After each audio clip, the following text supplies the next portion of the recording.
Welcome to Penrose Learning, where we make understanding easy. In this video, I will explain how to use Klarna on Walmart. Klarna offers a convenient way to manage your shopping budget by allowing you to pay for your purchases in flexible installments.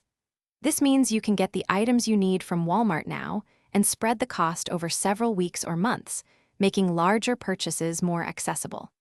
It's a straightforward process designed to give you more control over your finances. Klarna provides several payment options, with the most popular being pay in 4 interest-free installments. For eligible purchases, you'll make 4 equal payments, typically every 2 weeks, with the first payment due at checkout. For larger purchases, Klarna might offer longer-term financing plans, which could include interest. Always review the terms carefully to understand your specific payment schedule and any associated costs before confirming your purchase.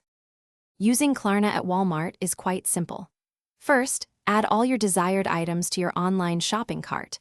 When you're ready to complete your purchase, proceed to the checkout page. There, you'll select Klarna as your preferred payment method. You'll then be briefly redirected to the Klarna platform to quickly apply and choose your payment plan. Once approved, confirm your order, and your items will be on their way. Before using Klarna, it's helpful to have their app downloaded and an account ready. Klarna conducts a soft credit check, which won't affect your credit score, to determine eligibility. Remember, timely payments are crucial to avoid late fees. Also, be aware that not all items or order values at Walmart may qualify for Klarna financing. Always check the specific terms for your purchase to ensure a smooth and positive experience. Thanks for watching. If this was helpful, leave a like and consider subscribing. See you next time.